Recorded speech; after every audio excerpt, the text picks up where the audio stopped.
Hai guys, ya welcome back to channel Little Grace Multiverse teman-teman. Oke, di video kali ini pasti kalian tahu sama yang namanya lumba-lumba. Jadi saya tidak akan menjelaskan secara detail tentang lumba-lumba teman-teman ya.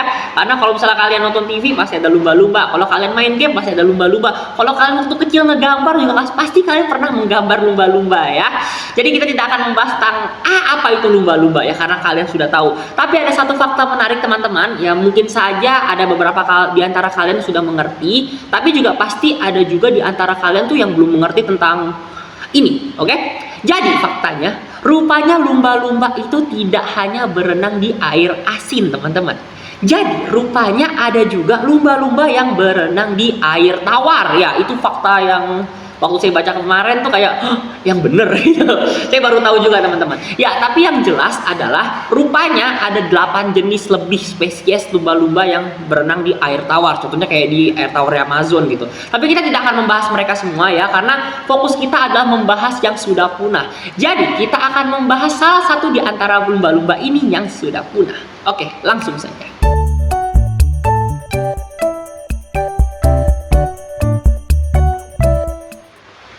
Baiji atau dalam bahasa Cina itu memiliki arti sebagai lumba-lumba putih, dan orang sana menyebutnya sebagai lumba-lumba sungai Yangtze. Ya, Yangtze itu ada di mana ya? Yangtze ada di Cina ya guys. Itu merupakan salah satu sungai terpanjang di dunia teman-teman. Kalau tidak salah dia ada di urutan ketiga dan panjangnya adalah 6.300 km teman-teman. Jadi kalau misalnya kalian mikir kayak di sungai ada lumba-lumba ya, kalian perlu ingat ya, sungainya itu bukan sungai cetek kayak mungkin di Indonesia yang kecil-kecil, bukan teman-teman ya. Tapi sungainya itu cukup besar, bahkan sebuah kapal pun dapat masuk ke sungai tersebut. Nah, ciri-ciri dari Baiji itu sendiri adalah dia memiliki ukuran tubuh 2,3 sampai 2,5 meter. Nah, jadi ini lebih besar daripada orang dewasa teman-teman ya, untuk gambaran bisa kalian lihat di sini. Dan dia juga memiliki tubuh yang ramping dan aerodinamis. Sebenarnya ini ciri-ciri lumba-lumba pada umumnya. Tapi yang unik dari lumba-lumba yang satu ini adalah dia itu memiliki moncong yang sangat runcing dan juga lehernya lumayan panjang teman-teman. Jadi kalau misalnya kalian tahu lumba-lumba pada umumnya, nih saya berikan gambaran saja. Nah, jadi itu perbedaan Baiji sama itu tuh dilihat dari mulutnya guys, dari mulutnya guys. Kalau Baiji itu mulutnya lebih panjang dibandingkan lumba-lumba pada umumnya. Dan untuk ukuran dari moncongnya itu tidak disebutkan berapa teman-teman ya, karena berbeda-beda dan tidak ada ilmuwan yang menyatakan bahwa rata-rata panjangnya itu segini, itu tidak ada teman-teman. Tapi biar kalian lebih mudah untuk mengenali hewan ini, kalian bisa lihat video yang satu ini teman-teman. Ya, itu dia ada video dari Baiji sebelum mereka punah, dan langsung saja kita akan membahas tentang bagaimana hewan satu ini bisa punah, teman-teman. Nah ya, jadi itu saya ngambil di sini ya, saya mengutip dari ilmuwan Natural History Museum ya. Jadi diperkirakan, kata mereka ya, diperkirakan pada tahun 1950 Baiji itu jumlahnya ada ribuan di sungai Yangtze guys. Ada ribuan ekor. Tapi pada tahun 1980 data survei dilakukan lagi dan hasilnya sangat mengejutkan teman-teman. Dari ribuan tiba-tiba berubah menjadi hanya 400, dimana berarti itu dalam rentan waktu 30 tahun langsung banyak yang habis ya, luar biasa banget.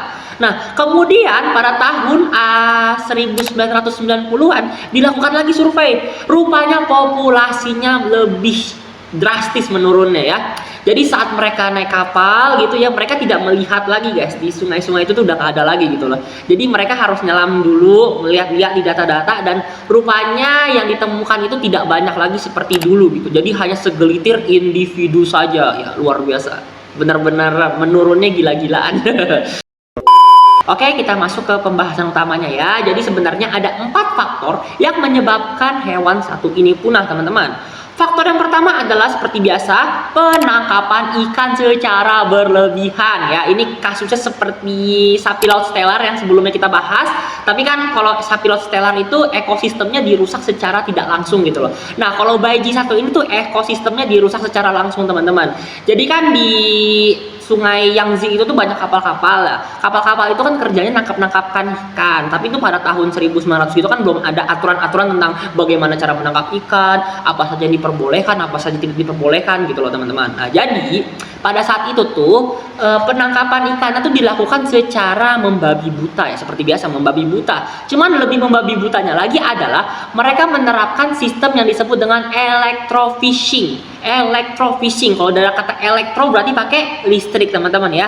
Jadi mereka mancingnya disetrum-setrum lah itu laut teman-teman ya. Jadi jadi hewan yang kena jangkauan listriknya kan langsung mati tuh. Nah, bayi kadang-kadang lagi berenang kena kesetrum mati gitu loh. Dia berenang sekeluarga mati gitu loh. Terus ada ikan-ikan lain yang jadi makanan dia mati gitu loh, gitu teman-teman ya. Jadi habis lah mereka kena setrum. Terus juga ada juga mereka tuh yang mati gara-gara pukat harimau gitu loh. Kan ya kalian tahu lah ya pukat harimau seperti apa, nih videonya bisa kalian lihat. Jadi tuh pukat harimau itu adalah pukat yang ngeri banget teman-teman ya. Bisa nangkep sekali banyak dan juga sekaligus apa ya, kayak bisa ngebantai ekosistem laut gitu loh kan. Sekali sebar itu langsung ketarik semua, itu nggak peduli apapun, ketarik semuanya. Bahkan ada kasusnya kadang-kadang pukat harimau bisa menghancurkan terumbu karang gitu loh. Makanya sekarang udah dilarang, tapi pada saat itu kan tidak. Meskipun sebenarnya sungai Yangtze pun tidak ada terumbu karangnya gitu. Tapi yang jelas begini teman-teman. Jadi hewan-hewan yang ada di sana ya, contohnya seperti si baiji itu kan dia itu hewan karnivora. Hewan karnivora itu makannya pasti ikan. Nah, saat ada pukat harimau atau ada electrofishing gitu kan, mereka mati kena electrofishing atau kena pukat harimau, makanan mereka habis semua. Jadi yang biasanya kita jalan-jalan kita bisa langsung lihat banyak makanan, tiba-tiba makanan kita ketarik semua, atau bahkan teman kita pun ikutan ketarik gitu. Mereka kan jadi agak takut buat berenang bebas, sama mereka tuh juga jadi takut jadi susah buat makan gitu. Jadi apapun yang terjadi sekarang setelah dilakukan penarikan makanan secara gila-gilaan gitu, makanan mereka hilang, mereka tuh jadi diet dan juga puasa gitu loh guys. Jadi tidak subur lagi kehidupan mereka ya, lumayan kacau lah kehidupan mereka setelah kejadian itu. Kemudian penyebab kedua adalah peningkatan lalu lintas pengiriman teman-teman ya. Jadi itu kalau misalnya kalian mau tahu, Sungai Yangtze itu tuh merupakan jalur pengiriman barangnya Cina guys, karena ya namanya juga bisnis ya pasti lebih untung naik lewat kapal ya guys, itu fakta. Jadi karena kan sekali banyak itu yang dibawa, banyak kapal-kapal besar. Nah kalau kapal-kapal besar pasti di kapal tersebut ada baling-baling, dan baling-balingnya pun juga sangat besar guys. Oke, kalian langsung ngerti kan maksudnya kemana. Nah jadi ada 3 case yang menyebabkan para baiji itu mati teman-teman.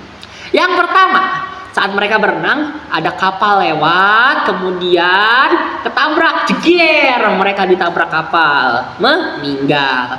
Kemudian yang kedua malah sebaliknya guys, mereka lagi berenang, ada kapal, mereka nabrak kapal, pecah kepalanya, patah ininya, mulutnya, moncongnya yang panjang itu patah, meninggal.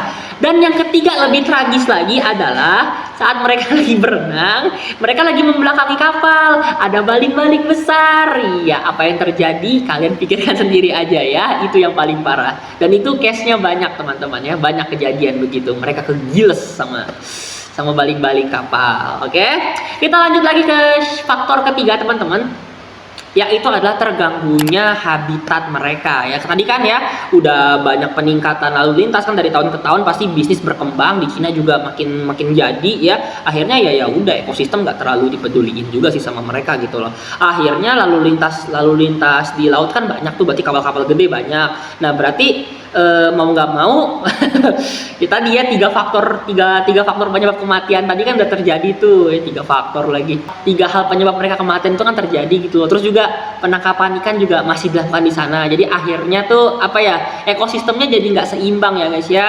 Dan juga kan populasi manusia juga meningkat, akhirnya manusia suka ngide-ngide lah, itu fakta ya guys, karena kan kita pasti suka ngide-ngide, dan akhirnya dibangunlah bendungan di Sungai Yangtze. Nah karena ada bendungan di Pulau Yangtze, akhirnya para baijin jadi gerakannya terbatas gitu loh. Mereka nggak bisa ngapa-ngapain, nggak bisa ngelawan, nggak bisa ngapa-ngapain, jadi mereka ikut-ikut aja aturan yang ada. Dan sayangnya setelah itu kan berarti berkembang biak mereka juga semakin terbatas gitu. Udah populasinya makin sedikit, ruang gerak untuk mereka pun juga akhirnya jadi semakin terbatas. Dan akhirnya faktor keempat pun muncul, yaitu terjadi polusi guys ya. Jadi habitatnya udah terganggu, banyak kapal, berarti di sana tuh banyak dermaga, banyak tempat bisnis, banyak pabrik-pabrik, dan buang limbahnya tuh rupanya banyak yang dibuang ke sungai itu. Itu sayang sekali, itu yang sangat disayangkan teman-teman ya. Bahkan kalau misalnya kalian bisa lihat foto yang satu ini, nah ini tuh menunjukkan seberapa parahnya sungai yang satu ini. Jadi kalau digambar-gambar di promosi Cina itu kan sungai Yangtze itu sangat-sangat indah ya. Rupanya di beberapa bagian yang ada tempat industrinya tuh sungai itu udah tercemar parah guys. Bahkan warnanya bisa kayak gini tuh aneh banget itu, sangat-sangat aneh teman-teman ya. Dan setelah itu pada tahun 2002 ya, jadi dari tahun 1990-an ke tahun 2002 itu ya lumayan lah ya, ada berapa tahun. Nah, Baiji hidup terakhir itu dikonfirmasi telah meninggal di sana gitu ya. Tapi warga di sana tuh menyangkal gitu. Jadi mereka tuh ada yang bilang, enggak di tahun 2004 saya masih lihat ada lumba-lumba Baiji di sana. Terus ada juga yang bilang, ini 2005 juga masih ada. Ada juga yang bilang, ini 2006 masih ada gitu loh guys. Jadi rupanya warga-warganya menyangkal. Akhirnya ekspedisi lumba-lumba Air Tower Yangtze 2006 dilakukanlah oleh para ilmuwan gitu loh. Mereka tuh mau coba untuk sebutannya? Mencoba untuk menolong dan menjaga biar bayi-bayi itu nggak ada yang punah gitu. Seenggaknya ada beberapa lah ya, jadi bisa kita kembang biakan lagi. Jadi mereka masih bisa hidup dan anak cucu kita masih bisa mengenal gitu. Ini ilmuwan seluruh dunia, bukan dari Cina ya, karena ya dari Cina gitulah. Oke, nah jadi mereka tuh mencoba untuk mencari, ditelusurin sepanjang sungai yang panjangnya 6.300 meter itu, dicari sampai mendetail mungkin apakah ada yang namanya lumba-lumba Baiji. Tapi sayangnya bahkan sampai tahun 2007 itu tidak ditemukan gitu loh. Tidak ditemukan sama sekali oleh para ilmuwan tersebut. Dan kemudian pada tahun 2007 akhirnya Baiji dinyatakan punah gitu. Meskipun sebenarnya pada tahun 2002 itu terakhir ditemukan, tapi 2007 mereka baru dinyatakan punah. Jadi ada berapa tuh? Spare berapa tahun tuh? 2, 3, 4, 5, 6, 7 ya, 5 tahun lah kurang lebih ya. Luar biasa gitu loh kan, aneh banget gitu. Dan rupanya ya guys, meskipun ilmuwan sudah menyatakan punah pada tahun 2007, tren yang bilang Baiji masih hidup tuh rupanya masih ada gitu loh. Entah kenapa orang-orang sana tuh menyangkal, aneh banget ya. Jadi mereka ada yang menunjukkan video bahwa dia ngerekam sungai itu terus tiba-tiba mereka ketemu Baiji gitu. Dan itu tuh sampai 2016 gitu mereka menyatakan bahwa ini masih ada. Tapi ilmuwan dan ahli itu yang ada di sana pun juga nggak nemuin gitu. Jadi kayak kabar burung aja, kabar hoax aja gitu. Meskipun mungkin aja ada tapi nggak kedeteksi. Saya juga nggak tahu gitu lah ya teman-teman ya. Dan sekarang sudah 23 tahun sejak kepunahan Baiji guys ya. Kita anggap aja punahnya 2002 ya teman-teman ya. Karena kalau misalnya kita anggap 2007 tapi mereka nggak nemuin tuh kayak gimana ya, orang udah meninggal sekarang tapi baru 7 tahun dikonfirmasi kalau dia udah meninggal, itu kan aneh banget gitu. Jadi kita anggap aja dia punah dari 2002. Dan kalau misalnya dia udah punah 2002 berarti udah 23 tahun hewan ini punah. Dan ya kesimpulan dari dia punah tadi ada 4 ya. Penangkapan ikan secara berlebihan, peningkatan laut lalu lintas pengiriman ya, jadi banyak kapal jadi ketabrak-tabrak gitu yang aneh banget meninggalnya. Terus kemudian ada habitat yang rusak serta polusi yang diberikan oleh manusia. Jadi faktanya adalah kita sebagai manusia adalah makhluk yang paling mengerikan di muka bumi teman-teman.